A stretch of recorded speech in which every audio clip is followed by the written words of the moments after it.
Sí, doctor. Sí, ya se logran ver las diapositivas. Ahí, También. ya. Ahí, Sí, sí, doctor. ya. Entonces podemos empezar, ¿no? Sí. Espérenme un segundo.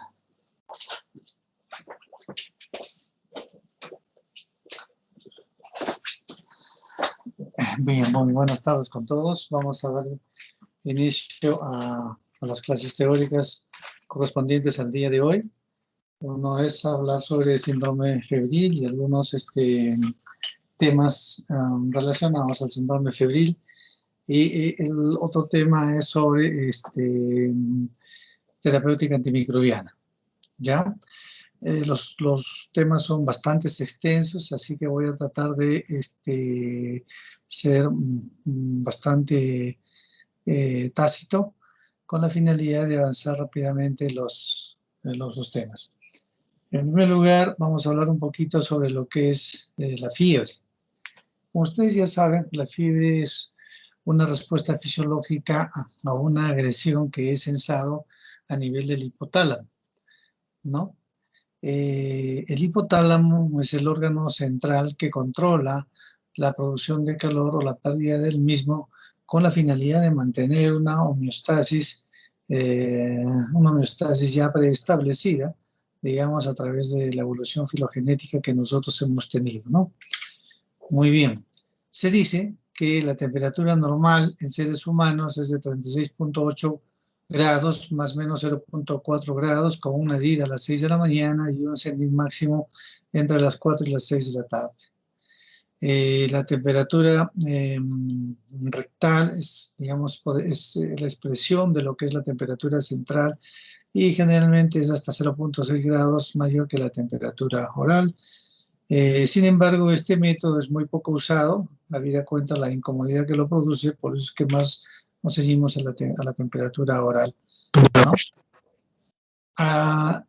En cuanto a la definición de lo que es la fiebre, podemos decir que es la elevación de la temperatura corporal por encima de los límites circadianos normales, como hemos visto, como consecuencia de un cambio ocurrido en el centro termorregulador situado en la región anterior del hipotálamo. Y este punto de quiebre es cuando la temperatura está en 38.3 grados centígrados, ¿no? Para arriba. Muy bien. ¿Qué es lo que pasa entonces en el endotelio del hipotálamo? El hipotálamo, este endotelio, ¿no es cierto?, puede recibir, digamos, o puede sensar la presencia de toxinas microbianas o puede sensar la presencia de citoquinas pirógenas como la interleuquina 1, 6, el interferón, etcétera, ¿no?, que son transportadas por la circulación, captadas por el endotelio, en el cual dentro de sus células se activa la prostaglandina sub-2, que a su vez activa el AMP cíclico. De esta manera, ¿no?, va generando lo que se llama la temperatura. Esta temperatura, ¿no?, que si bien es cierto es controlada por el hipotálamo, su expresión a nivel periférico es, por ejemplo, a través del hígado y de los músculos, que son prácticamente los órganos encargados de la producción de calor, ¿no es cierto? O puede haber, digamos, una disminución también del mismo cuando, digamos, se produce una vasodilatación, por ejemplo, a través de la piel. Muy bien, como habíamos mencionado entonces, la presencia de los pirógenos exógenos y los pirógenos endógenos que están estrechamente relacionados con la producción de calor, ¿no?, o de fiebre. Cuando hablamos de fiebre, hiperpirexia e hipertermia, pues tenemos que aclarar de que no son sinónimos, ¿no? La fiebre es, el concepto de la fiebre es lo que hemos visto en los renglones anteriores, ¿no? En cambio, el término de hiperpirexia es una fiebre extraordinariamente alta que sobrepasa una temperatura de 41.5 grados, que es regulado por el hipotálamo y cuyos mecanismos de control pueden ser los mismos que con una fiebre clásica, ¿no? Esto puede observarse, por ejemplo, en infecciones graves o en hemorragias intracerebrales. Acá lo importante es que, como ustedes han podido ver, la prostaglandina sub-2, ¿no?, que es uno de los medidores importantes dentro del endotelio del hipotálamo, puede ser controlado a través de los antiinflamatorios no esteroideos, que como ustedes saben controla este mecanismo, ¿no? Sin embargo, cuando hablamos de hipertermia, aquí hay una producción de calor de una manera irregular, sin el control del hipotálamo.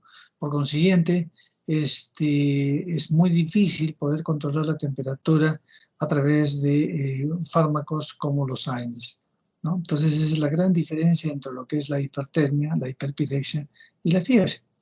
En la hipertermia, entonces, vemos, por ejemplo, que hay una excesiva producción de calor, el paciente no tiene la capacidad suficiente para perder el mismo, existen muchos trastornos y enfermedades que están asociadas a la hipertermia, muchos de ellos pues son malignos. Y uno de los aspectos que tenemos que subrayar es que el manejo de esta hipertermia puede hacerse a través de mantos húmedos o baños tibios, que sería la única forma de poder controlar la hipertermia. Recuerden ustedes que este proceso puede ser mortal, digamos, en algunos grupos poblacionales, como por ejemplo los más viejitos, no sé, los adultos mayores y los más pequeños, ¿no? Aquí vean ustedes algunas causas de síndrome de hipertermia, como el golpe de calor, ¿no? Por ejemplo, por un ejercicio excesivo, producido por algunos anticolinérgicos, por ejemplo, algunos diuréticos, la fenotiazina, ¿no? Algunas drogas que están asociadas a la producción de calor mediante este mecanismo, el famoso síndrome neuroléptico maligno, que si bien es cierto, actualmente es muy raro, pero anteriormente con el uso de las fenotiazinas y las butirofenonas en dosis altas se presentaba con cierta frecuencia. El síndrome serotoninérgico también es otra forma, ¿no? Hay síndromes que liberan mucha serotonina, ¿no? Y esto puede ocasionar también temperatura o fiebre, no, perdón, hipertermia. Otro de los síndromes que están muy asociados a la hipertermia es lo que se llama la hipertermia maligna, que está asociado a la inhalación de anestésicos y sobre todo de un relajante muscular que es la succinilcolina y que se utilizaba anteriormente como parte del protocolo de anestesiología.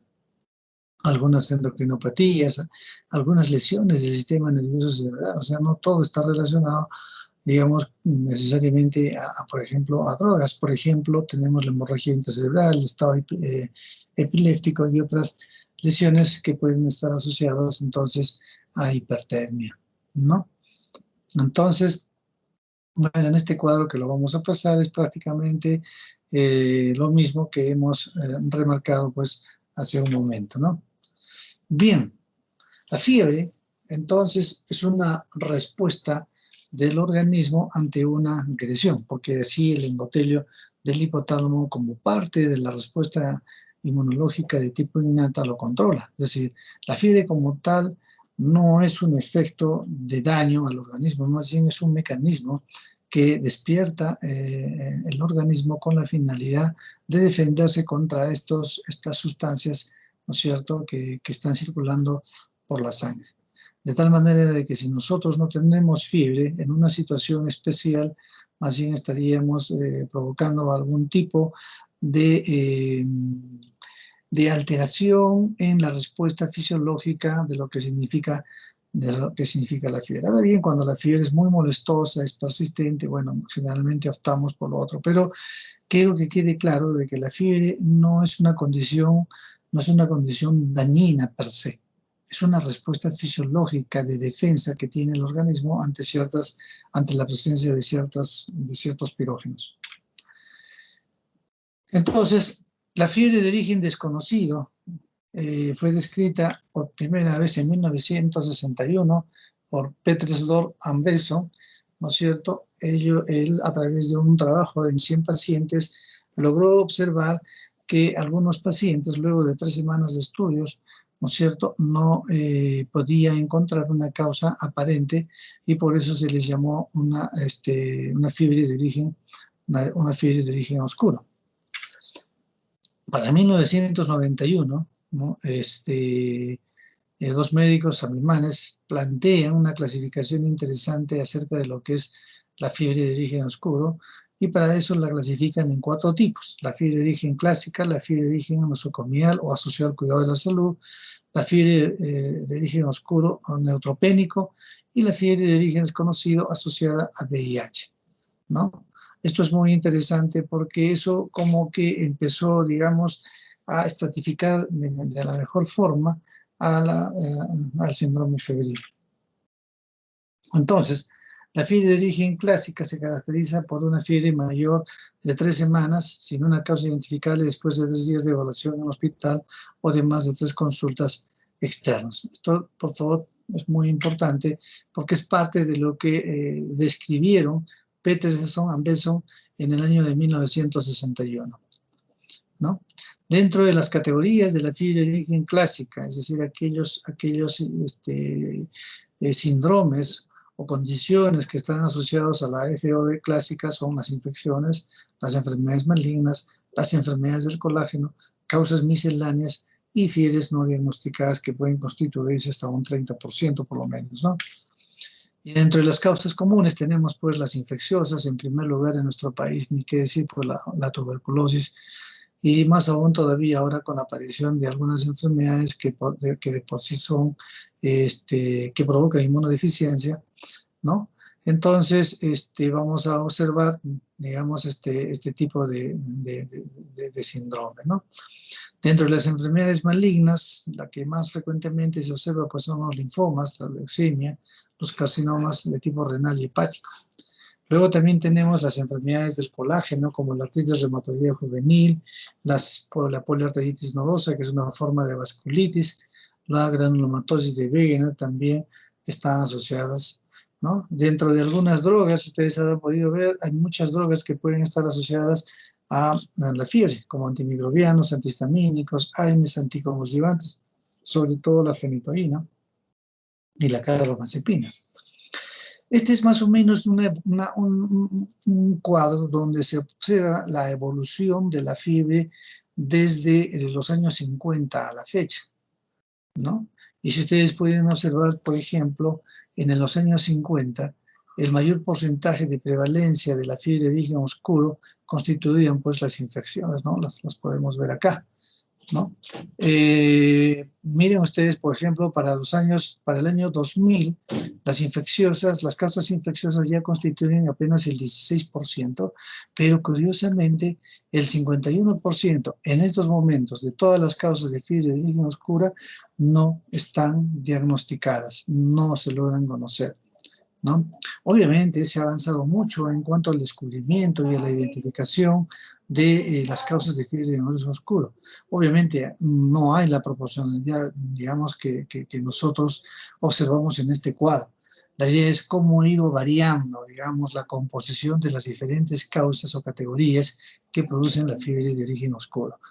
Remarcar entonces de que en estos tiempos, por ejemplo, hay casi un 51% de trastornos que son fiebre de origen oscuro y que no pueden ser diagnosticadas. Esto es algo parecido, vean ustedes, ¿no?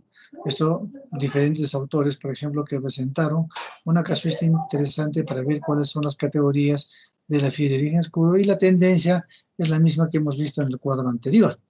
Esto también es igual a lo que hemos visto en el cuadro anterior. Por ejemplo, vean ustedes, para el año 50 las causas infecciosas eran el 36%, para el año 2000 es el 16%. Obviamente esto está adaptado, ¿no?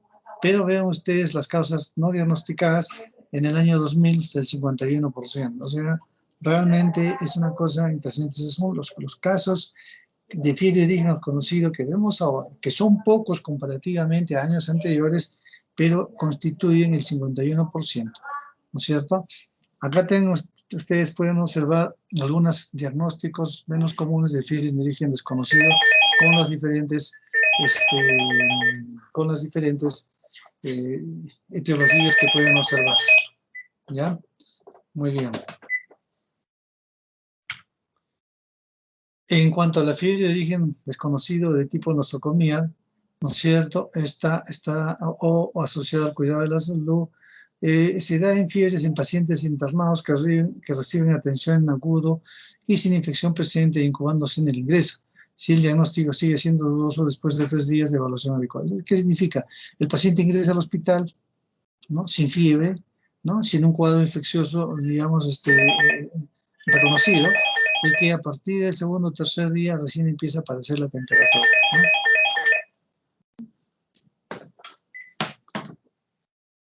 Muy bien. Acá ustedes pueden ver algunas causas infecciosas de fiebre de origen desconocido, por ejemplo, en las unidades de cuidados intensivos.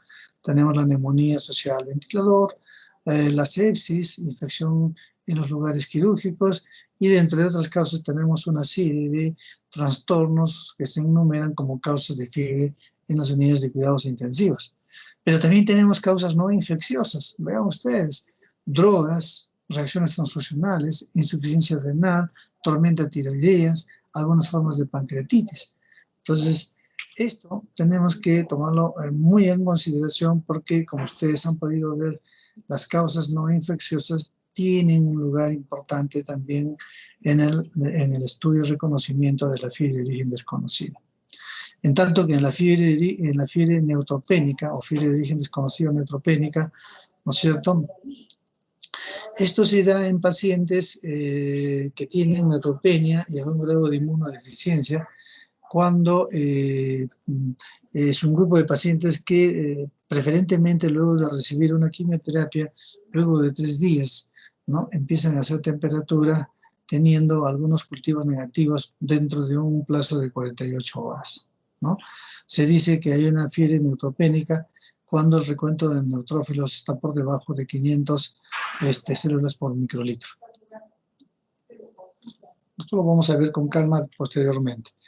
Luego tenemos la fiebre de origen asociada a infección por VIH. Es una fiebre que dura más de 3 semanas en pacientes ambulatorios con infección por VIH confirmada, o más de 3 días en pacientes internados con infección por VIH confirmada, ¿no? Entonces, el VIH ha traído a colación, digamos, una serie de trastornos que se acompañan de temperatura y fiebre y que a veces, ¿no?, digamos, entran a tarea dentro de lo que se llama la fiebre de origen oscuro. Entonces se tiene que tener más o menos los conceptos, ¿no? Algo parecido a lo de la neumonía nosocomial, mínimo 3 días, ¿no es cierto?, en el cual el paciente luego de haber estado hospitalizado empieza a tener temperatura. Vean ustedes algunas etiologías de fiebre asociadas a HIV, ¿no? También tenemos un montón: neumocistis, citomegalovirus, histoplasmosis, ¿no?, algunas neoplasias como el linfoma, sarcoma de Kaposi, ¿no?, también algunas drogas, ¿no?, que pueden estar ahí, digamos, asociándose al HIV. Hay una descripción un tanto interesante de lo que se llama el síndrome febril prolongado de origen desconocido. No es parte en sí de lo que es la fiebre de origen desconocido, pero les traigo a colación porque generalmente son síndromes que en algunos casos pueden durar más allá de 6 meses. Generalmente su frecuencia, su etiología, digamos, es idiopática y muchas veces se resuelven espontáneamente. Unos ejemplos de este trastorno, por ejemplo, tenemos la hepatitis granulomatosa, la enfermedad de Still, la sarcoidosis, la enfermedad de Crohn, ¿no? Entonces, siempre es bueno saber que, digamos, la fiebre puede durar todo este tiempo. Y se ha visto de que cuanto más dura la temperatura es, digamos, el impacto de la enfermedad de fondo es, por decirlo así, leve, ¿no? Ustedes saben en este cuadro las causas de fiebre de origen desconocido que duran más allá de 6 meses.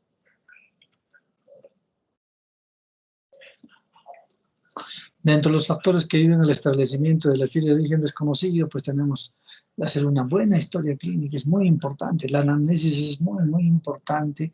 Tratar de rescatar todos los factores de riesgo, los antecedentes epidemiológicos, la administración de drogas, en fin. La parte de la historia clínica de la anamnesis es fundamental, ¿no? Un buen examen físico también nos acerca. Miren ustedes cómo ha pasado tantos años, la tecnología ha avanzado tremendamente. Nosotros podemos hacer diagnósticos ya con una tomografía, con un medio tecnológico, con una herramienta tecnológica sin necesidad hasta de verlo al paciente, pero aún así la historia clínica y el examen físico no van a pasar de moda, porque el contacto directo con el paciente en realidad, pues, define una conducta, define un plan de trabajo. Muy bien. Seguimos entonces cuáles son los métodos de diagnóstico o de laboratorio que podríamos utilizar. La velocidad de segmentación, lo relacionado al HIV, anticuerpos heterófilos, factor reumatoideo, hemocultivos, ¿no es cierto? Todo eso, tomografías, todo eso pues nos ayuda.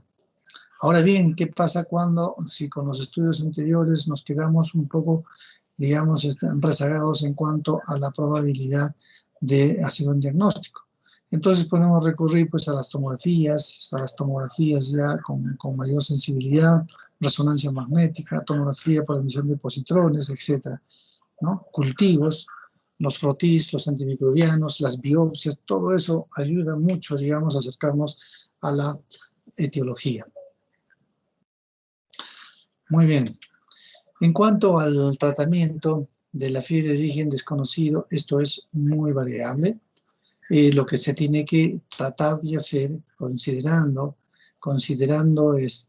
la condición del paciente y el tipo de fiebre de origen desconocido, no se recomienda iniciar una terapia empírica a ciegas, ¿no? Acá lo que se tiene que hacer es estudiar, son generalmente pacientes cuya condición clínica es, entre comillas, estable y permite, digamos, hacer algunos estudios, excepto que se trate de algunas entidades como, por ejemplo, la neutropenia febril, en donde sí no podemos esperar. La neutropenia febril es una emergencia médica y ahí sí tenemos que hacer una terapia empírica lo antes posible, ¿no? Bueno, este es un slide que lo tuve hace tiempo, pero en realidad ya sabemos de que hasta el 51% de pacientes se quedan sin diagnosticar, sin tener una etiología en la fiebre de origen desconocido, ¿no? Ahora vamos a hablar un poco sobre lo que es la neutropenia febril, ¿no? La neutropenia febril, como ustedes ya recordarán en los slides anteriores, es un síndrome que está dentro de lo que se llama una emergencia médica. Debe ser atendida lo antes posible para tratar de establecer un plan de trabajo e iniciar un plan de antibiótico-terapia empírica.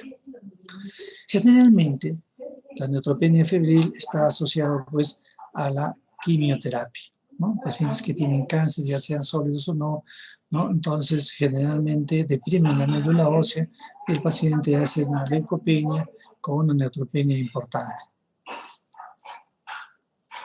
Generalmente los pacientes con neutropenia febril van a afectar fundamentalmente las barreras mucosas, ¿no es cierto? Y van a alterar el sistema inmunológico. Entonces, estos dos elementos, alteración de la barrera de las mucosas, puede ser mucosa de las vías aéreas, mucosa del tubo digestivo. Recuerden ustedes que en el tubo digestivo el 60% del sistema inmunológico, ¿ya? Y un porcentaje algo menos en la mucosa de la vía aérea, ¿no es cierto? Entonces, la quimioterapia afecta a la mucosa, promueve la proliferación bacteriana, hay alteración del sistema inmunológico, y entonces el paciente se vuelve inmunocomprometido y obviamente es un factor de riesgo muy serio, quizás el más importante para el ingreso de bacterias y la formación de procesos infecciosos. Aproximadamente el 70% de la mortalidad generalmente ocurre en pacientes con leucemia. Aquí tenemos que subrayar nuevamente el uso de la terapia empírica. Aunque la mayoría de pacientes con fiebre neutropénica no tienen una infección documentada, los guidelines que se tienen a la mano, ¿no?, nos dicen de que debemos iniciar con una terapia empírica de amplio espectro.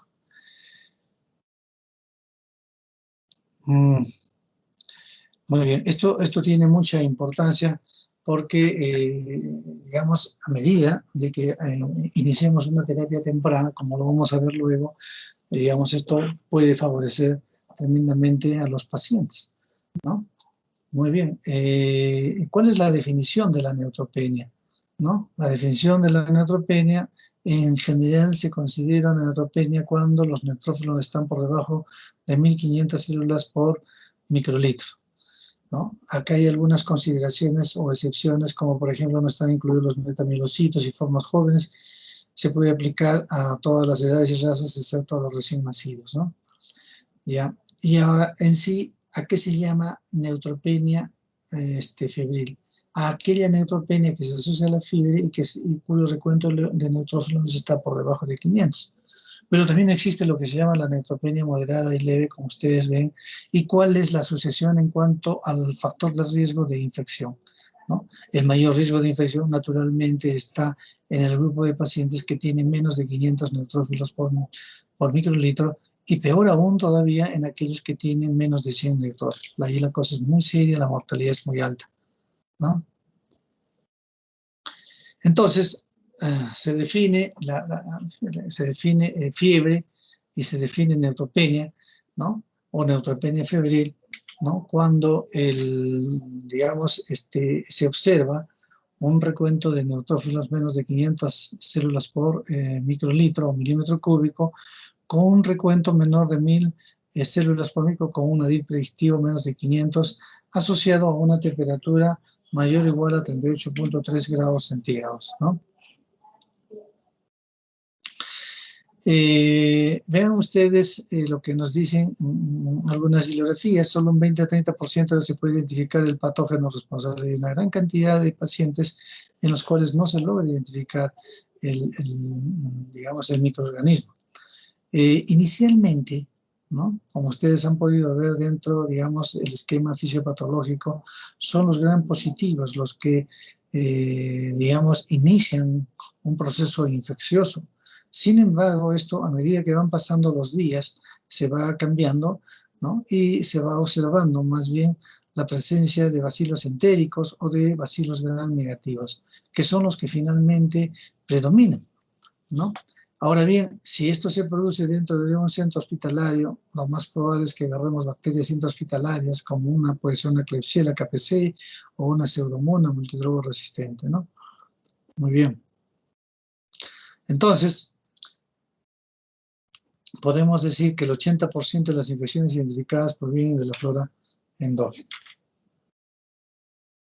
Ya dijimos, la fiebre neutropénica es una emergencia médica, 70% más de mortalidad si el tratamiento con antibióticos es demorado.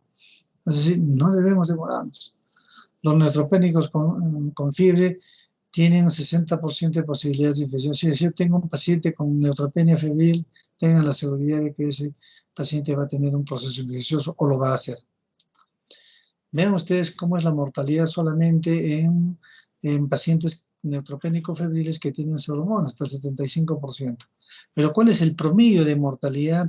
De repente esta parte no lo he tocado, pero es el promedio de mortalidad del paciente con neutropenia febril en estos momentos es del 9.5%. Y esto porque las nuevas recomendaciones nos permiten adelantar rápidamente el tratamiento empírico en los pacientes con neutropenia febril, ¿no? Y entonces se subraya nuevamente, la antibiótico terapia empírica sigue siendo el arma de importancia. Entonces, vean ustedes acá en este cuadro que es interesante, que nos habla, por ejemplo, nos dice cuáles son, qué características o qué factores de riesgos tiene el paciente con neutropenia febril para hacer complicaciones muy serias.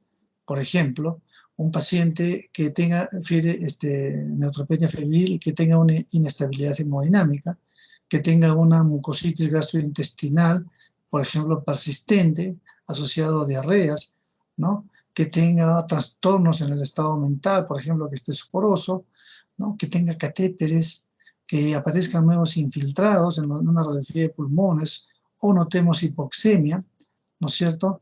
Que tengan enfermedades crónicas, como por ejemplo el EPOC, ¿no? Por otro lado, se puede agregar de que aquellos pacientes que reciben el alemtuzumab también, digamos, son pacientes que tienen alto riesgo de tener complicaciones serias en el contexto de una neutropenia febril, ¿no? O un cáncer descontrolado, una insuficiencia hepática, por ejemplo, también, ¿no? O aquellos pacientes que tienen un índice de riesgo de score menor de 21, que es el índice, o que es, perdón, la escala de Max, ¿no?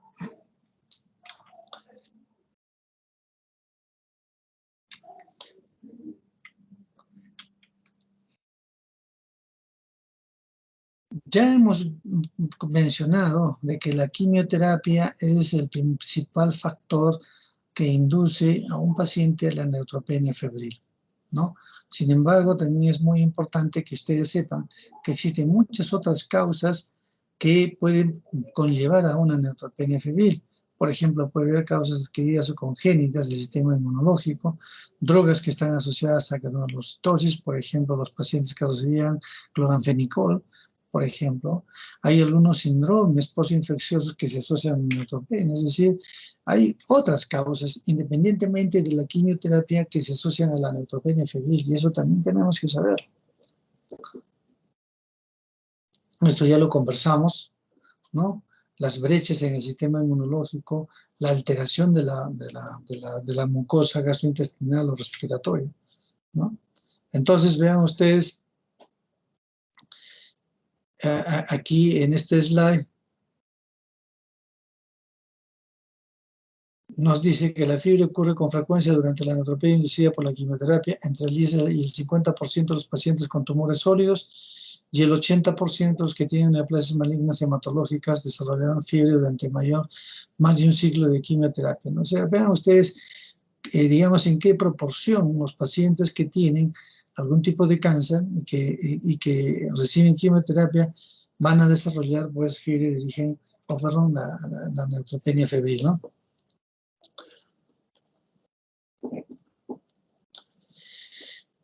¿Cómo podríamos catalogar algunos síndromes de fiebre neutropénica? Por ejemplo, una infección documentada microbiológicamente.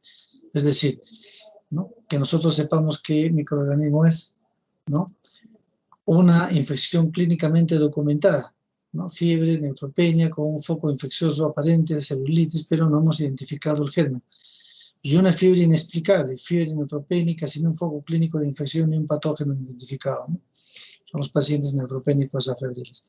Y en este cuadro ustedes simplemente para que vean, se hace una correlación entre el recuento de los neutrocitos y la incidencia de neutropenia.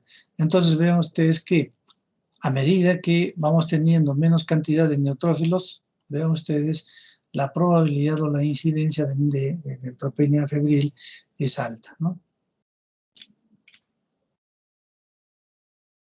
Rango de patógenos encontrados en los pacientes con neutropenia febril. Este cuadro, por favor, es más esquemático, ¿no? Porque lo que ocurre, digamos, dentro de la estadística epidemiológica es que generalmente los gram positivos, sobre todo estafilococo, son los que generalmente están asociados. Con el tiempo, ya saben que los gram negativos son los que van a predominar, y si está dentro de una entidad intrahospitalaria, pues hay que decir, los gérmenes nosocomiales son los que van a presentarse, ¿no? Dentro de los patógenos gram positivos ya les mencioné, la estafilococo olorosa negativa, la estafilococo aureus. Dentro de los patógenos gram negativos, en condiciones de la comunidad, E. coli, Klebsiella, Enterobacter, Pseudomonas, etcétera, ¿no? Muy bien. Acá simplemente para que vean ustedes lo que quería mencionarles, ¿no? En este estudio, en este trabajo de investigación, se puede ver claramente cómo la incidencia por gram positivos está por encima de los gram negativos. Cuidado. Entonces, estas cosas son las que debemos de saber, ¿no? Puede haber un estado de complicación del 20%, pueden tener una mortalidad del 5%. Es mucho más fácil controlable. En tanto que en los gram negativos, vean, la mortalidad puede llegar hasta el 18%, puede llegar, dependiendo del género. Por ejemplo, la Pseudomonas aeruginosa, hasta el 31% en este trabajo. Pero en otro trabajo hemos visto que hasta el 70% de mortalidad puede observarse en Pseudomonas aeruginosa. En fin, todos estos temas son interesantes revisarlos, ¿no? Dentro de los lugares comunes de infección, pues obviamente donde hay mucosa, donde está la piel, ahí vamos a encontrar generalmente las infecciones. Pero también donde hay dispositivos, por ejemplo catéteres, también vamos a encontrar un foco, digamos, un foco infeccioso o una puerta de entrada para los diferentes microorganismos, ¿no? En cuanto al diagnóstico, un simple extendido nada más nos ayuda a determinar la cantidad, haciendo un recuento de neutrófilos, nos permite determinar la presencia de neutropenia, ¿no? A veces se logra hacer un aspirado de médula ósea, simplemente para ver la célula y la morfología. Es un estudio complementario, digamos, a un simple hemograma que podríamos ver, ¿no? La evaluación del paciente, la historia clínica cuidadosa, es muy importante, el examen de piel, las mucosas, ¿no es cierto? La evaluación de los catéteres, las áreas quirúrgicas, etcétera, ¿no? Pedir una serie de estudios, como ustedes pueden ver en el lado derecho del slide. Esto también es como una guía que nos permite, digamos, ver qué es lo que tenemos que hacer cuando nos encontramos ante un paciente, pues, con neutropenia febril, ¿no? Y este es el famoso, el famoso score MAX, ¿no? Que nos permite básicamente determinar dos cosas. Uno, si es un paciente de alto riesgo de infección, ¿no? O si es un paciente de bajo riesgo de infección, mediante la evaluación de estos parámetros, ¿no es cierto? Entonces, esto es una cosa muy interesante que debemos de saber. Acá está el score max, ¿no es cierto? Y esta es la puntuación. Si está más de 21, la probabilidad de infección es baja y por lo tanto se considera de bajo riesgo. Si está con una puntuación menor a 21, ya lo consideramos pues un paciente de alto riesgo, ¿no? Y acá rápidamente siempre nos invoca a iniciar rápidamente un tratamiento antibiótico. Pero también hay otros scores que son utilizados, el Talcott y el CISNE, para la Sociedad de Oncología de los Estados Unidos. Ellos utilizan mucho la escala de CISNE, sobre todo para pacientes que tienen tumores sólidos, ¿no? ¿Ya? En todo caso, vean ustedes en este cuadrito de este trabajo de investigación, digamos, por ejemplo, para tumores sólidos, por ejemplo, el score CISNE, tiene una sensibilidad de 77.7, 78 de esa especificidad, un valor predictivo de 36, ¿ya? Y un valor predictivo negativo de 95. Comparativamente al MAX, por ejemplo, tiene menos sensibilidad, menos especificidad, menos valor predictivo, ¿no es cierto? Entonces, se demuestra de que, por ejemplo, para tumores sólidos, como lo dice, el CISNE podría ser el mejor marcador. Sin embargo, lo que se hace generalmente es tratar de utilizar las dos escalas para poder, digamos, tener una idea mucho más clara y poder estratificar a los pacientes en alto o bajo riesgo.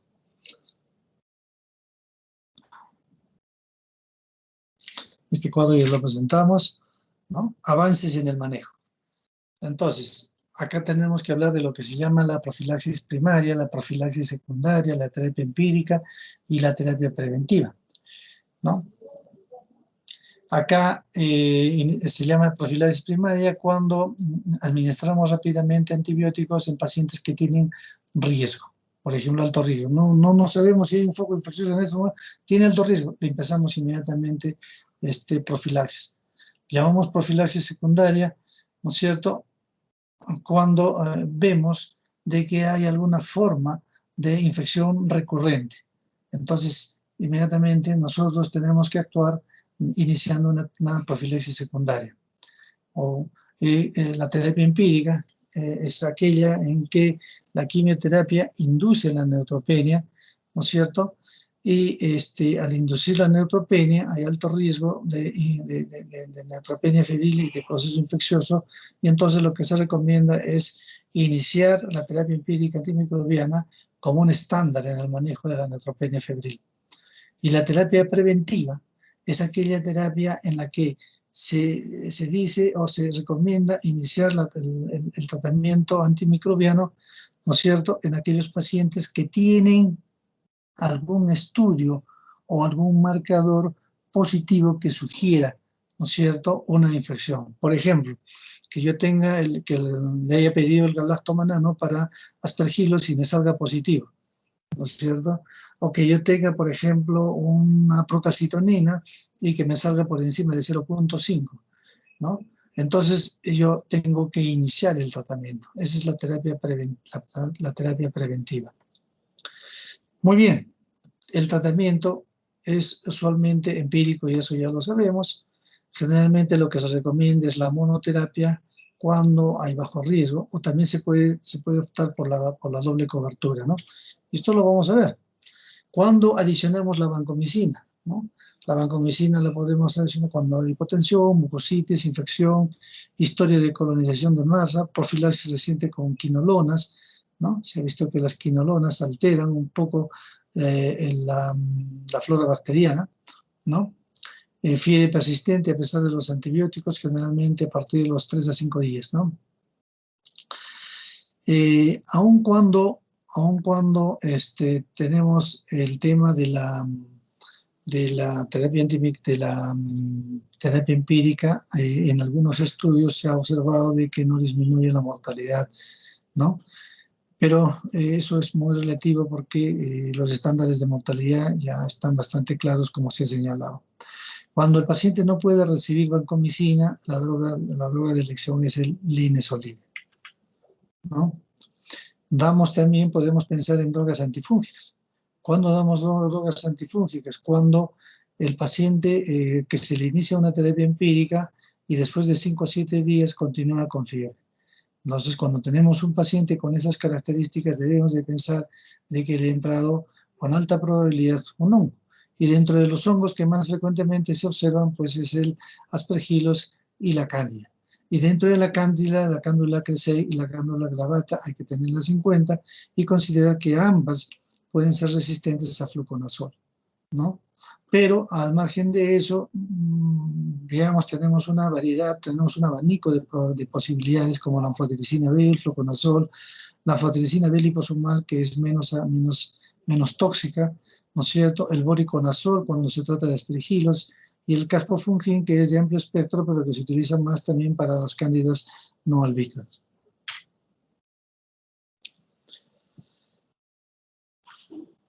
Bueno, aquí está básicamente lo que ya habíamos conversado. Más de una semana ya se puede indicar la anfotericina B, ¿no? Cuando se trata de una candidiasis, se recomienda una formulación de anfotericina B o caspofungin o voriconazol de manera empírica en pacientes neutropénicos. Es también más o menos lo que ya habíamos comentado, ¿no?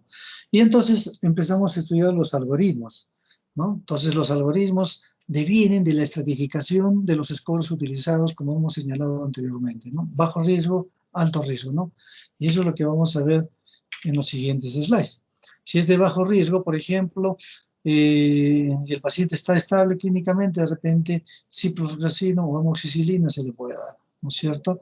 Ahora bien, si es de alto riesgo y no necesita vancomicina, entonces podríamos utilizar una monoterapia y para ello podríamos utilizar cefepime, ceftazidime o carbapenem, ¿no? Pero si vemos de que el cuadro clínico es altamente sospechoso de un gran positivo, ahí ya podríamos recurrir a la vancomicina, ¿no? Y se valora, siempre se valora después de 3 a 5 días, ¿no? Si está febril dentro de los 3 a 5 días y no hay una etiología identificada y es paciente de bajo riesgo, se puede seguir por vía oral, ¿no es cierto? Pero si es de alto riesgo, se podría seguir o completar un tratamiento, ¿no?, con los mismos antibióticos. Pero si se identificó la etiología, ya entonces se ajusta la terapéutica y se dirige hacia el microorganismo encontrado, ¿no? Si persiste la fiebre durante 3 a 5 días a pesar del tratamiento y no tenemos etiología, todo esto es puro algoritmo que quiero que lo revisen bien, tanto desde el punto de vista de cuándo hacer el cambio de antibióticos, ¿no es cierto? Continuar los antibióticos iniciales si las condiciones del paciente no han variado, o si no hay, digamos, criterios para pensar en estafilococo, podría detenerse, ¿no? Ya sabemos cuándo administrar antifúngicos. Muy bien. Este es un parte de un algoritmo para determinar más o menos hasta cuántos días podríamos continuar con los antibióticos. Acá simplemente es para ver digamos, es como una especie de un algoritmo para ver el uso profiláctico de factor estimulante de colonias. Entonces aquí, digamos, hay una propuesta en el uso del factor estimulante de colonias. Y, por ejemplo, lo que se ha visto en relación a los tumores sólidos, cuando hacemos la estratificación, si tiene más del 20%, entonces podríamos utilizar un factor estimulante de colonias, ¿no es cierto? Si es intermedio, se podría considerar esa posibilidad, pero si es menos de 10, no se recomienda, ¿no es cierto? Pero, ¿qué ocurre? ¿Qué ocurre con el uso del factor estimulante? Ustedes van a ver, digamos, en la mayoría de los hospitales, cómo los oncólogos utilizan bastante el factor estimulante de colonias. Pero, ¿qué nos dice la ITSA? La ITSA nos dice que su uso no debe ser rutinario, a pesar de que sabemos que tiene una neutropenia febril, ¿no? Y sobre todo si el paciente está estable. Sin embargo, el Colegio de Oncología de los Estados Unidos nos dice que sí hay que considerarlo en pacientes de alto riesgo, ¿no es cierto?, que tengan complicaciones asociadas a la infección o que tengan factores pronósticos que predicen malos resultados. Estuve leyendo esta parte en el Lab Today y qué es lo que recomiendan, por ejemplo, los autores del Lab Today, ¿no? Seguir las pautas de la ISA. Pero si ustedes leen o hacen las clases de oncología, con toda seguridad el oncólogo les va a decir, sí, se debe utilizar. Pero ¿qué es lo que pasa? Por ejemplo, no ha demostrado que disminuye rotundamente la mortalidad, ¿no? Entonces, esto hay que tomarlo muy, muy, digamos, con pinzas, ¿no? De todas maneras, siempre es bueno que sepan qué opina, por ejemplo, un gran grupo de estudio que es el ISA. El ISA es la Sociedad Americana de Infectología, ¿no? Y el ASCO es la Sociedad Americana de Oncología, ¿no? En cuanto a la transfusión de granulocitos, su uso no está recomendado. La profilaxis antibiótica en neutropenia afebril, o sea, pacientes que tienen neutropenia y no tengan fiebre, no está de rutina, digamos, el uso de antibióticos siempre y cuando el paciente esté clínicamente estable. Se podría pensar en la posibilidad de neumocitis carini, para lo cual lo que se recomienda es dar cotrimoxazol, ¿no? Si el paciente tiene un trasplante alogénico de células stem, la profilaxis antifúngica y antiviral sí está permitida. Muy bien, eso es todo en relación a esta primera parte. Vamos a entrar ahora a la segunda parte, espérenme por favor, no se vayan.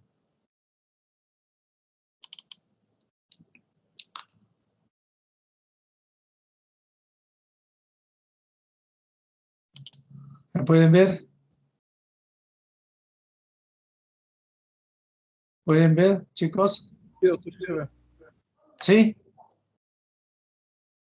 ¿Están viendo el slide? Sí, doctor. Sí, doctor, sí se ve. Ok. Entonces ahora vamos a hablar un poquito sobre antimicrobianos y terapéutica antimicrobiana dentro del contexto que se llama el uso racional de antibióticos. ¿Ya? Acá también esta clase es muy extensa, vamos a tratar de hablar sobre las cosas puntuales. El uso indebido de antibióticos está muy extendido y tiene efectos adversos potencialmente profundos, y esto ya lo sabemos, ¿no? El incremento de la resistencia es uno de los grandes problemas que se tiene en los últimos decenios en el mundo, ¿no? Y lamentablemente pues no tenemos nuevas y buenas propuestas, digamos, de antibiótico-terapia, ¿no? Excepto que en los últimos años han salido algunos regímenes que dan cierta esperanza, pero que, considerando, digamos, la forma tan vertiginosa de las bacterias en relación a nuevas formas de resistencia, entonces todo lo que se descubre rápidamente se viene abajo. El uso racional de antibióticos es una propuesta muy interesante porque nos da pautas de cómo debemos utilizar los antibióticos, incluso en condiciones de terapia empírica. Y otro de los elementos que tenemos que conocer es que no todos los antibióticos se administran por vía intravenosa, también podemos pasarlos por vía oral. En este cuadro quiero que vean cómo está la distribución del Staphylococcus aureus meticilino resistente. Esto fue tomado en el año 2013, pero creo que no ha variado completamente. Miren ustedes nuestro pobre país, ¿no? la prevalencia de MRSA es más del 50%. Pero en Estados Unidos también, o sea que no estamos tan lejos del primer país del mundo, ¿no? Pero hay otros países, como por ejemplo Canadá, que tienen del 5 al 10%, realmente es bastante loable y admirable. Muchos países europeos están por debajo del 25%, pero miren ustedes, prácticamente toda América del Sur, ¿no? Tiene una prevalencia de estafilococo aureus meticilino resistente mayor al 50%. Ya sabemos que el 70% de los cultivos corresponden a gérmenes gram positivos, ya hemos conversado de eso, ¿no es cierto? ¿Ya? Sin embargo, el 62%, digamos, de los gérmenes gram negativos corresponden al 31% a la pseudomonas sp. Vean ustedes cómo está la pseudomonas, 31%. Viene la Escherichia, la Cinetobacter en 14%. En realidad, este es un mapa microbiológico, pues, de otras latitudes, ¿no? No tenemos nosotros, lamentablemente, digamos, ver cuál es el verdadero mapa microbiológico de toda la región, o por lo menos de toda Arequipa, ¿no? Pero definitivamente, cuando se trata de gérmenes gram negativos a nivel intrahospitalario, siempre piensen en Pseudomonas, Acinetobacter, Klebsiella, ¿no es cierto? Ahora bien, si se trata de la comunidad entre los gérmenes gram negativos, la Escherichia coli va a estar ahí, en primera fila. Acá tenemos algunos ejemplos de procesos infecciosos que deben llamarnos la atención. Vean ustedes un absceso cerebral con paredes muy gruesas, con un gran edema cerebral. Vean ustedes una forma de endocarditis bacteriana. Esta es una vegetación en la válvula tricuspidia detectada a través de una ecocardiografía, ¿no? Muy interesante cómo la tecnología nos ha permitido detectar eso. Este es un paciente que hizo un herpes zóster y que desarrolló una celulitis grave, una celulitis severa, que llegó a comprometer la parte cervical. Peligroso, ¿no? Peligroso, muy peligroso, porque a veces puede los gérmenes a través de la bacteriemia ascender hacia el sistema nervioso.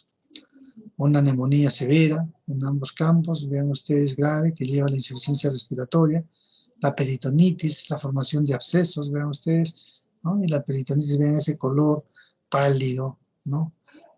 Húmedo del peritoneo y de las heces intestinales. Una celulitis necrotizante, una onfalitis complicada, con una celulitis también. Vean ustedes algunos ejemplos. Esta es la famosa enfermedad de Fournier, ¿no? Que se produce en la región perineal, generalmente da más en varones, también puede producirse en mujeres. Es una catástrofe infecciosa que se produce y afecta a los tejidos blandos.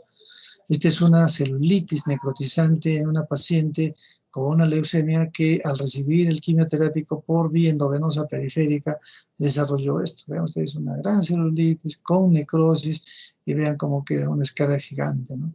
Al final la paciente mejoró, pero quedó con una cicatriz importante. Acá ustedes pueden ver, por ejemplo, formas de celulitis y otra forma de celulitis necrotizante. Es impresionante la forma como se describe. Y acá simplemente para señalar y el recordar a todos ustedes, ¿no? Lo que debemos hacer, pedir cultivos. Siempre debemos de pedir cultivos para tratar de determinar la etiología. No se puede concebir el manejo de un proceso infeccioso si previamente a la terapia empírica que podríamos iniciar, no le hacemos estudios de cultivo, ¿no? Y acá vean ustedes, por ejemplo, algunas formas que nos permite detectar, por ejemplo, simplemente en el grano. Por ejemplo, en un gran, por ejemplo, si nosotros vemos deshiladeros tipo cadenas, vamos a pensar que se trata de cocos gram positivos, ¿no es cierto? Si está en pequeños racimos de uvas, probablemente va a ser un estafilococo. Y en fin, una serie digamos, de extendidos que se hacen, ¿no? O de grans que se hacen en pacientes, ¿no? Que tienen algunos procesos infecciosos. Entonces, las infecciones son una causa frecuente de mortalidad, pueden conllevar a sepsis séptico, su manejo requiere enormes cantidades de esfuerzos y dinero. Es importante conocer apropiadamente las múltiples enfermedades infecciosas y sus repercusiones. Su uso requiere un conocimiento exhaustivo e importante. ¿Qué factores intervienen en la aparición de las enfermedades infecciosas? 3 factores que son muy conocidos por nosotros, ¿no? Y está determinado por la interrelación de la presencia del microorganismo, del medio ambiente y del hospedero. Ellos interactúan y dan lugar a un proceso infeccioso y esto se convierte posteriormente en una enfermedad. ¿Qué factores, por ejemplo, podríamos rescatar en el hospedero? Los factores inmunes, si hay inmunodeficiencia, si hay alguna susceptibilidad genética, algunas formas de polimorfismos, comorbilidades. Si se trata de microorganismos, por ejemplo, los factores virulentos, la resistencia bacteriana, ¿no? Y si se trata del ambiente, ni qué decir por las condiciones socioeconómicas. Hay enfermedades, muchas enfermedades infecciosas que están asociadas con una condición socioeconómica baja. Y estos son los factores de riesgo de la sepsis, de la infección y de la sepsis. Todos ellos conllevan a un riesgo importante que lo hace susceptible a infecciones, por ejemplo, intrahospitalarias, ¿no? Para algunos autores, la mortalidad en la sepsis severa es más del 10%, ya en el shock séptico puede ser más del 40%, e incluso hay bibliografías que describen hasta un 40% de mortalidad, ¿no? ¿Qué debemos de saber o qué debemos de plantearnos cuando estudiamos infectología, ¿no? Cuando tratamos de hacer lo que se llama un uso racional de los antibióticos, ¿no? En primer lugar, establecer si el paciente que yo estoy evaluando y que tiene un proceso infeccioso proviene de la comunidad o proviene de un hospital. Va a ser completamente diferente. Si estoy tratando a niños en el área de pediatría o estoy tratando a ancianos, ¿no? Si lo que estoy viendo es una sepsis o un shock séptico o es una simple infección, ¿no? Si estoy tratando a inmunodeprimidos o neutropénicos, si se trata de una fiebre de origen desconocido, si lo que quiero hacer es una profilaxis, por ejemplo, en algunos eventos quirúrgicos. Entonces, digamos, estos ítems nos permiten ubicarnos, ¿no? Y hacernos algunas preguntas para determinar en qué situación digamos, en qué situación de un proceso infeccioso nos encontramos cuando abordamos un paciente con un problema de esa naturaleza, ¿no? Entonces, debemos hacernos unas preguntas antes de iniciar un antimicrobiano. ¿Se necesita realmente el antibiótico? ¿Se recolectaron las muestras necesarias? ¿Cuáles son los gérmenes responsables de la infección? ¿Conocemos por lo menos el mapa microbiológico de nuestro hospital, de nuestra ciudad? ¿No es cierto? Si hay varios antibióticos, ¿cuál es el mejor? El que tenga menos costo, naturalmente.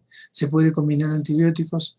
¿No? Todos estos son aspectos o preguntas que nos debemos de hacer, ¿no? Ahora bien, ¿cómo o qué criterios o qué pautas podríamos tener para seleccionar los antibióticos, ¿no? Ver si es bacteriostático o bactericida, aunque este concepto ya está pasando un poquito de moda, porque se ha visto que antimicrobianos bactericidas pueden terminar siendo bacteriostáticos, ¿no?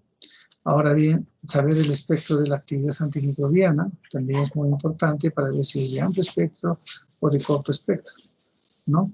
Conocer el famoso PK-PD, es decir, conocer la farmacocinética y la farmacodinámica de los diferentes antimicrobianos y su interrelación con el ciclo de infección y con el organismo, ¿no? Conocer cuáles son los efectos colaterales y la toxicidad que puede provocar los diferentes antimicrobianos. Por ejemplo, la vancomicina, ¿no? Que produce el síndrome del lomo rojo, ¿no? O los aminoglucosos que pueden provocar insuficiencia renal aguda. Entonces, todo eso tenemos que saber.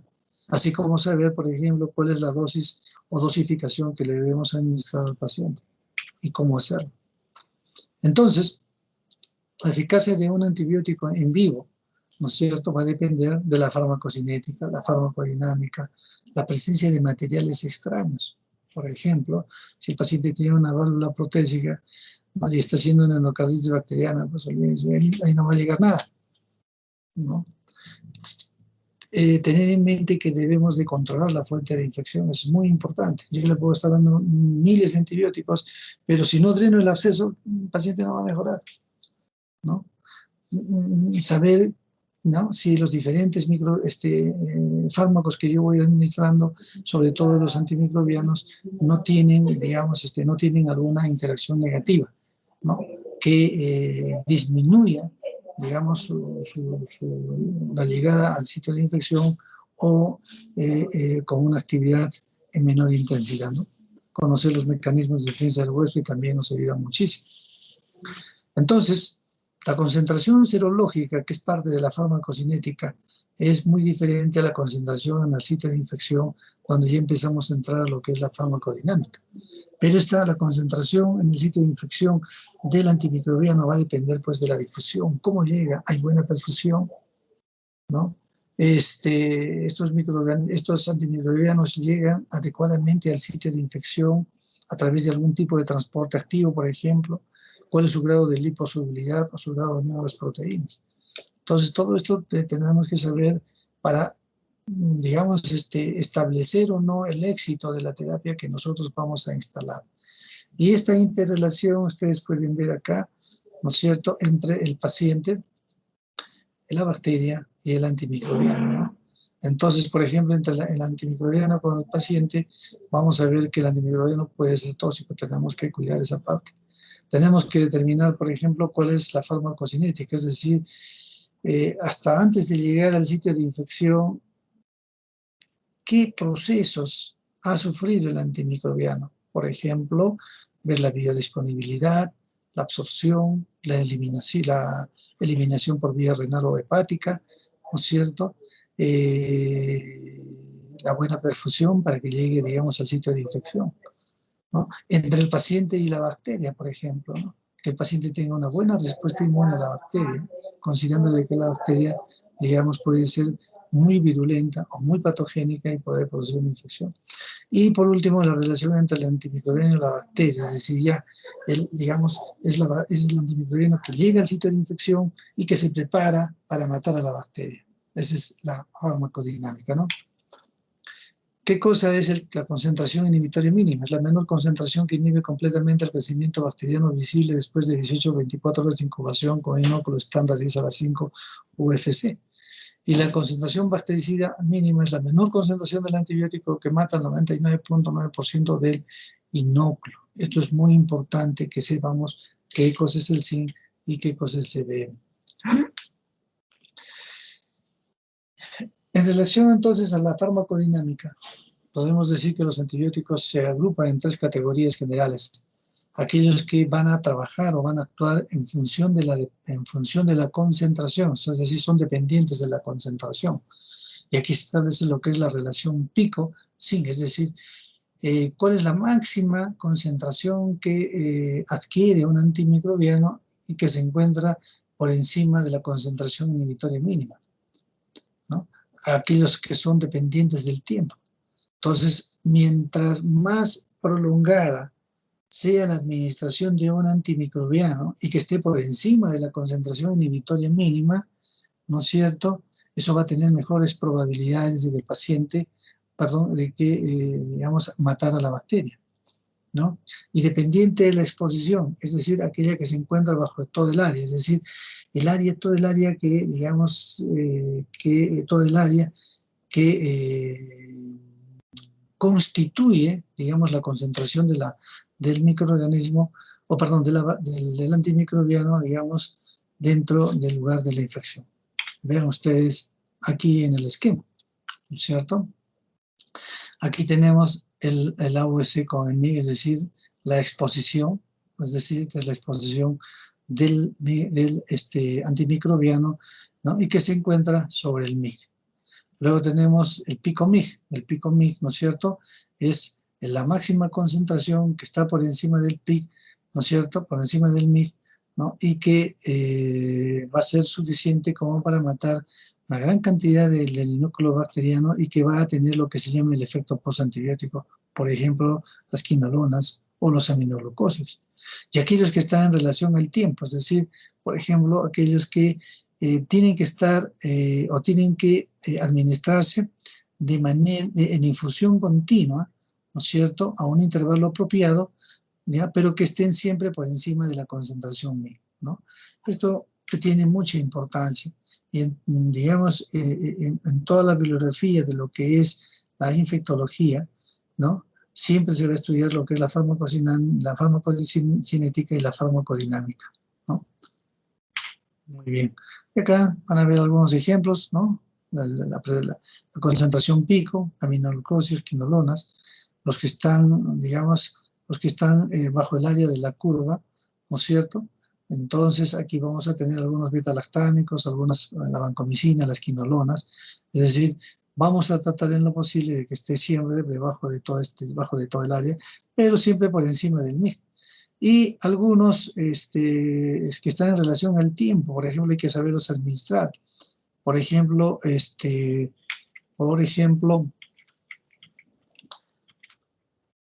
bueno, esto ya lo vamos a ver después, por ejemplo, los carbapenems, ¿no? Los carbapenems se tienen que administrar en 3 horas. Entonces, esta infusión que se va a encontrar, que va a tener una concentración por encima del MIG, en un tiempo más o menos importante, en este caso que es de 3 horas, va a ser, digamos, determinante en la eliminación de las bacterias. Pero también tenemos que conversar un poco acerca de lo que es la resistencia bacteriana, ¿no? La natural y la adquirida, ¿no? La adquirida se produce por cambios puntuales en el DNA o por adquisición digamos, de segmentos de DNA a través de plásmidos, transposones, integrones, etcétera, ¿no? Acá tenemos que hablar sobre la resistencia individual y la poblacional. Obviamente la poblacional es la que más nos interesa porque es la que va a determinar, digamos, la resistencia. Ahora, los mecanismos por los que las bacterias pueden adquirir material genético de otras bacterias a través de la transformación, la transducción, ellos llevan finalmente DNA. DNA de genes que ofrecen resistencia contra los microorganismos, ¿no? Y estos pueden ser a través de los plásmidos, los transposones, los integrones. ¿Y cómo es que, digamos, se produce esta resistencia? Por ejemplo, la expulsión del antibiótico del interior de la célula bacteriana. Utiliza un sistema de flujo. Bien, esto es interesante.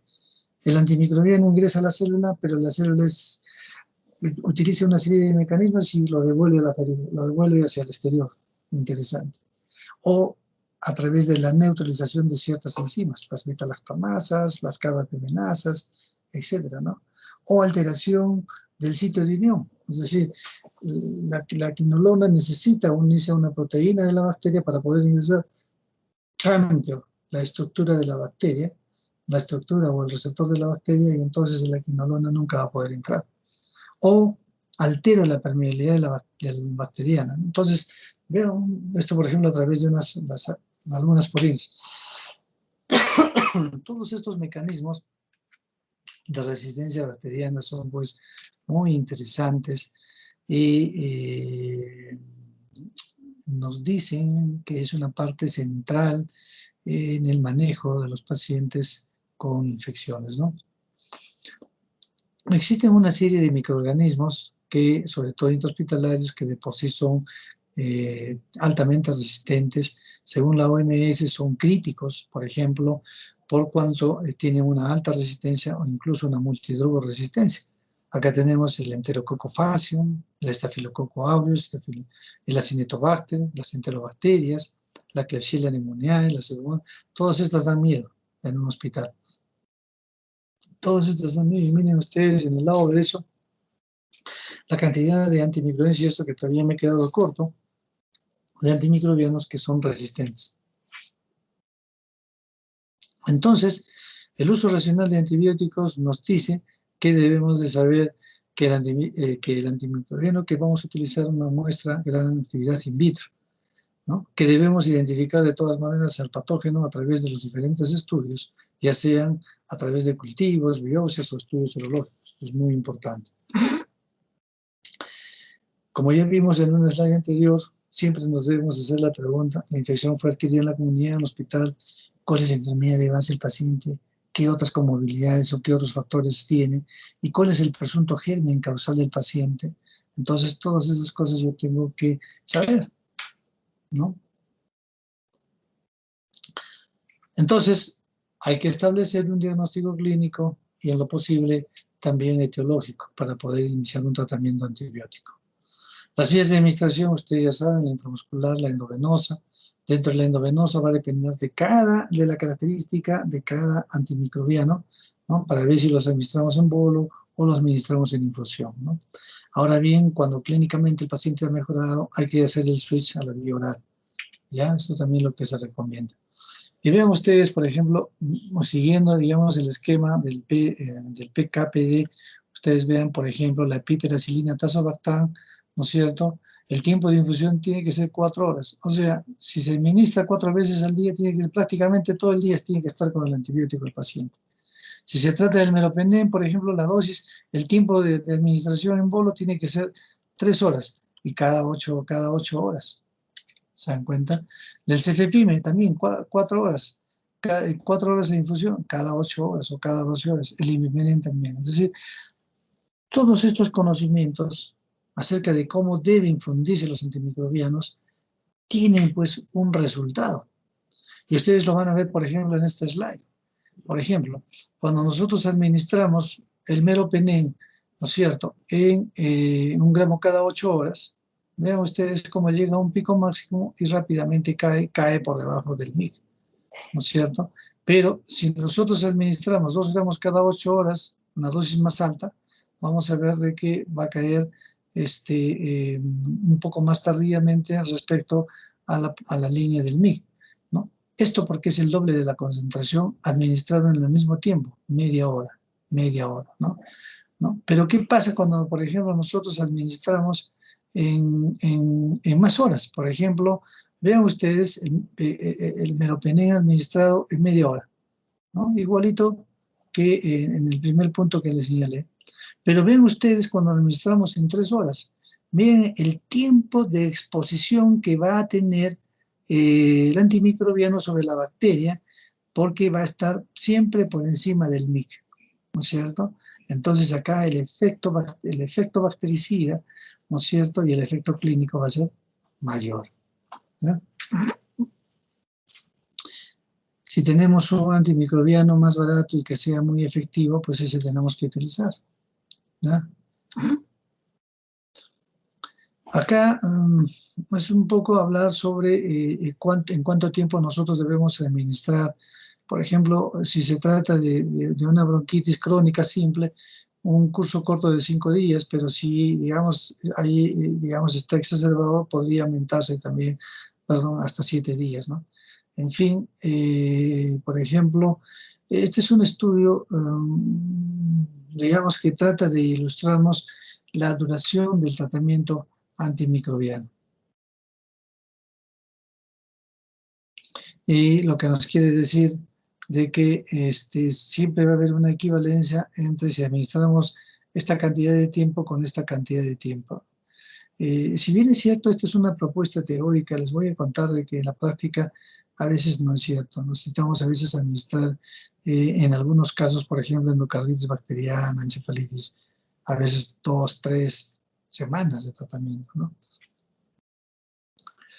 La asociación de antimicrobianos puede perseguir algunas metas, como por ejemplo, ver si se trata de una flora microbiana múltiple, si queremos generar una sinergia de antibióticos, si queremos disminuir la toxicidad al disminuir la dosis del antimicrobiano, ¿no? Y también lo que se puede perseguir es disminuir la resistencia. Y vean ustedes cuáles son las ventajas y desventajas de la monoterapia con la terapia combinada, ¿no? Ustedes van a ver acá, ¿no? La terapia combinada no hay evidencia de una mayor efectividad. Acá tenemos que tener muy en cuenta la toxicidad y el costo, ¿no? Pero también tiene sus ventajas, el sinergismo, una mejoría en cuanto a la disminución de la resistencia, ¿no? Una probabilidad digamos, de tratamiento óptimo, ¿no?, que se puede esperar en el manejo de los pacientes cuando se administran dos antibióticos o más. Ahora bien, vamos a ver algunas causas de ineficacia antibiótica. Ya. Entonces, por ejemplo, el espectro incorrecto, ¿no? Que estemos dando un antimicrobiano de manera incorrecta, ¿no? Que estemos utilizando niveles inadecuados, que no esté por encima del MIC, ¿no es cierto?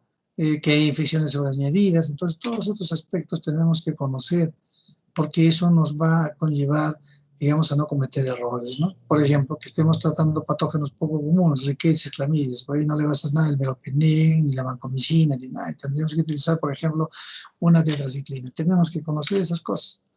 También como conocer de que hay algunos contextos que sí requieren un tratamiento de emergencia, como la meningitis, la endocarditis infecciosa y los pacientes con neutropenia febril. Las consecuencias del uso incorrecto de antibióticos, por ejemplo, el fracaso terapéutico, la cronificación, la recidiva, las reacciones adversas, el desarrollo de resistencia, ¿no? Algunas estrategias para reducir, ya se ha hecho, digamos, este clásico, digamos, la estrategia del desescalonamiento, ¿no? Que consiste en condiciones de un paciente con una infección grave, dar antibiótico terapia empírica de amplio espectro con antibióticos de última generación e ir retirando o dirigiendo la terapia a medida que vayan saliendo los resultados de los cultivos, ¿no? Muy bien, siempre pensar en antibiótico terapia empírica, y acá vamos a hablar un poquito sobre los diferentes grupos de antibióticos, ¿no? Aquellos que actúan a nivel de la pared bacteriana, como penicilinas, cefalosporinas, carbapenems, monobactams, ¿no? Aquellos que actúan también sobre la síntesis de la pared, como glucopéptidos, que son otro grupo, la fosfomicina, ¿no? Aquellos que actúan a través sobre la membrana celular, como la polimixina, la colistina, que lo utilizamos mucho para Acinetobacter, ¿no? Aquellos que bloquean la síntesis proteica, como tetraciclinas, aminoglucosios, macróleos, en fin, tenemos toda una gama de grupos antimicrobianos, ¿no es cierto?, que se pueden utilizar, digamos, en el contexto de un proceso infeccioso. Pero también tenemos los inhibidores de las beta-lactamasas, que son, no son en estricto antibióticos, pero sí potencian el efecto antimicrobiano en la medida en que van a neutralizar ciertos sistemas enzimáticos, sobre todo derivados de las beta-lactamasas. Y acá tenemos el primer grupo, las cefalosporinas, se ha llegado hasta la 5ª generación. Sin embargo, Sanford menciona de que a partir de la 4ª generación ya son considerados como de generación avanzada, ¿no? Y acá tenemos que hablar o mencionar la ceftarolina, el ceftolozane, la ceftazidina avibactam, el cefidrocol, ¿no? Entre los carbapenems tenemos pues el imipenem, el meropenem, son antibióticos de amplio espectro que tienen acción también sobre anaerobios, mucha acción sobre Pseudomonas y Enterobacter, pero lamentablemente estamos observando resistencia. Resistencia de las Enterobacter, resistencia de la Klebsiella, resistencia de la Pseudomonas, resistencia de la Acinetobacter, ¿no? Los monobactams, ¿no?, que tienen como el Aztreonam, que se ha visto que puede tener acción sobre pseudomonas, podría ser una muy buena alternativa, como lo vimos en la mañana con mi grupo. Luego tenemos los metronidazole, como el metronidazol, el tinidazol, que tienen acción sobre anaerobios, ¿ya? Luego tenemos el ácido fusídico, que bloquea la síntesis proteica, actúa contra MASE. Clindamicina, metronidazol, que tienen acción antianaeróbica, y las quinolonas, que lamentablemente han sido mal utilizadas y en otros tiempos prácticamente no hacen nada, creo. Para lo único que pueden servir es para el tratamiento antituberculoso y para algunos gérmenes atípicos. En realidad su uso clínico se ha restringido bastante por la resistencia, ¿no? Las estreptograminas, las glicilglicinas es un derivado de las tetraciclinas, no tiene acción sobre Pseudomonas aeruginosa, puede tener cobertura sobre anaerobios, es útil en infecciones de piel, tejidos blandos e infecciones intraabdominales. Es una muy interesante acción sobre los bacilos gram negativos no fermentadores como el Acinetobacter. Hay que monitorizar la respuesta clínica, aparición de efectos secundarios, hay que tenerlo siempre presente. Tener muy en cuenta aquellos microorganismos multidrogos resistentes, se debe ajustar la dosis si se trata de pacientes que tienen problemas renales o hepáticos, ¿no? Algunos nuevos antimicrobianos, como por ejemplo la plasomicina, que es un aminoglucósido, que se ha visto que puede tener una acción interesante sobre Klebsiella KPC, o cualquiera de las que tengan la KPC, ¿no? Enzima KPC. Luego tenemos el erabaciclin, que es una forma de tetraciclina, la temocilina también, ¿no es cierto?, que es un derivado de la ticarcilina, el cefidrocol, que es la cefalosporina siderófora, que tiene muy buena acción sobre enterobacterias hasta un 90%, también sobre Cinetobacter y Xenobono, esto lo vimos con mis alumnos también en la mañana. Hemos hablado mucho sobre la ceftazidina y Vivastan, que tienen muy acción sobre antipseudomonas, sobre infecciones graves que tengan KPC presente. Es carísimo, entonces cada frasco vale como 1.500 soles, creo que se administra, no es que creo que se administra hasta 3 veces al día, imagínense, es carísimo, muy, muy caro. El meropenem, Vivastan también, que tiene muy buena acción. No son medicamentos que la ceftazidina y Vivastan ya está en nuestro medio, el meropenem, Vivastan todavía no. Muy bien, jóvenes, eso ha sido todo. Hemos hecho una maratón de los 2 temas que teníamos pendientes. ¿Ya? ¿Me escuchan, por favor? ¿Me están copiando? Doctor, sí, Sí, doctor, ya se lo escucha. Muy bien.